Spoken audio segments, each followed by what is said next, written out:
de traçage de nouvelles routes. Pas de réhabilitation de nouvelles routes. Nous avons besoin de construction de nouveaux hôpitaux. Pas de réhabilitation de nouveaux hôpitaux, etc. Nous avons besoin de construction de grands stades de football. Nous avons besoin de construction des universités à travers toutes nos provinces. Bon, la réhabilitation doit être un sous-programme. Ce n'est pas l'argent qui manque au Congo. Parce que qui dit souvent réhabilitation et réhabilitation, c'est comme s'il tend toujours la main à la solidarité de la communauté internationale pour qu'on puisse payer, alors que le pays regorge de richesses que lui et ses complices sont en train d'exploiter à qui mieux mieux et faisant semblant que le Congo n'a pas d'argent. Mais le Congo a l'argent parce que c'est le Congo qui nourrit tous les complices. Oui, mais c'est que quand vous parlez en fait, dans le discours du président de la République, il a parlé d'un Congo émergent. Et en 2020, nous allons voir un Congo pas comme ce que les mouvements sont laissés. Vous avez parlé qu'il doit y avoir des stades, des hôpitaux, je ne sais pas si vous êtes au courant. Savez-vous que le président de la République, pour aider les jeunes gens à se divertir, il y a des stades qui sont en train de se construire dans les 24 communes de la capitale de Kinshasa, mais aussi des provinces. Est-ce que vous êtes au courant? Je suis au courant de toutes ces blagues. Je dis bien des blagues.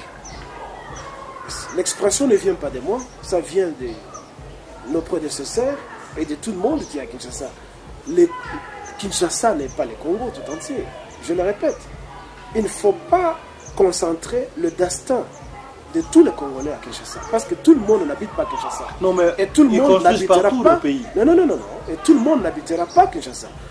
Écoutez, c'est un programme de maquettes. Nous voyons des maquettes à la télévision. On fait des publicités, des maquettes des stades Kasavubu, des stades ceci et cela, avec de grosses briques là. Non, c'est pas ça. Hein? Les stades actuels se construisent avec du fer, avec du béton. Pas des briques qu'on peut casser avec un coup de poing. Et je le répète donc, ce n'est pas Kinshasa.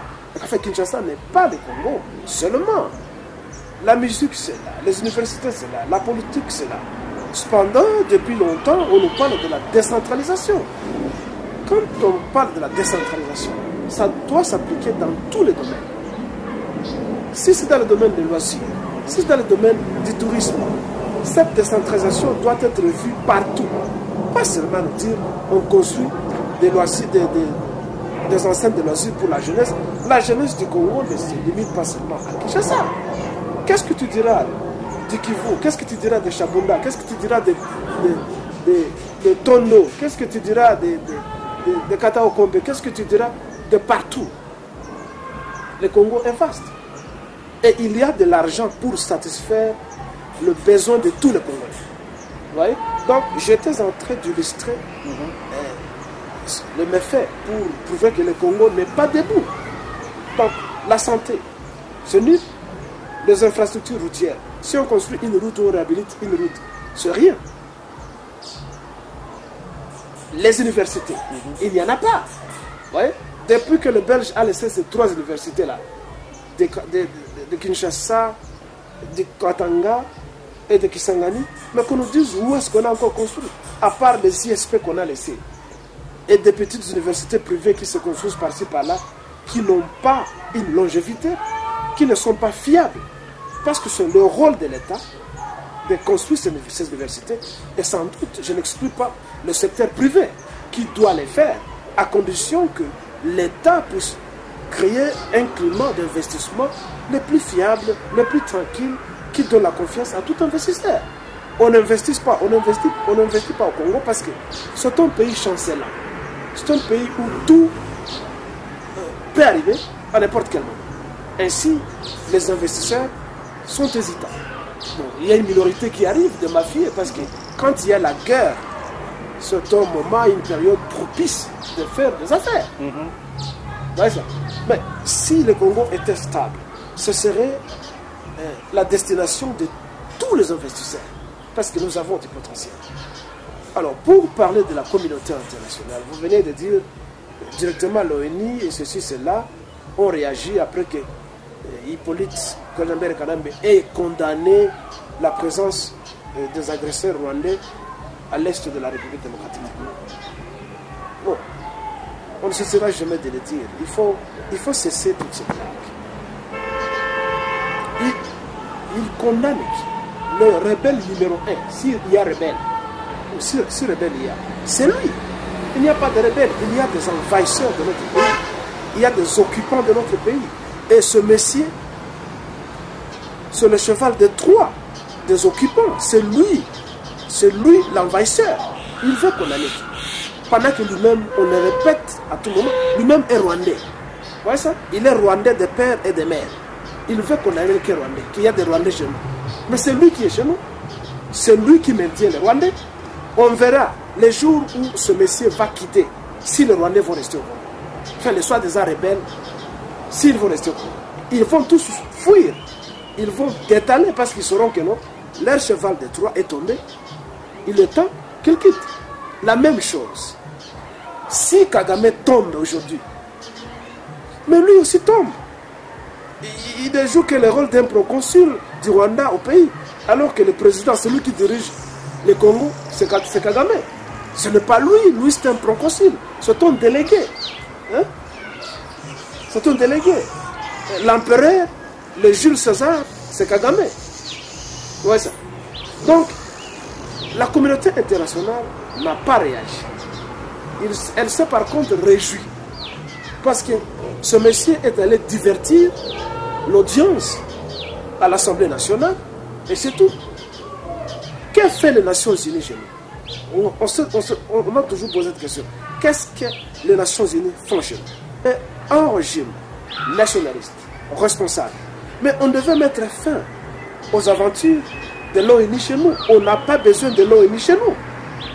L'ONU, c'est une force d'occupation qui crée l'emploi aux autres afin de pouvoir piller un pays. C'est ça l'ONU. C'est ça l'ONU. Vous essayez de dire, M. Kilele, que les discours du président Kabila à l'ONU n'avaient pas la raison d'être. Mais ça n'avait pas la raison d'être. Hein? Il y a beaucoup de mots qu'il faut dénoncer que parler de l'Est du Congo alors que c'est lui qui a envahi le Congo. C'est pas moi qui l'ai dit seulement, c'est connu de tout le monde. Pourquoi vous allez chercher l'envahisseur ailleurs alors que Kajamber Kanambe est l'envahisseur du Nord? C'était un discours creux de divertissement.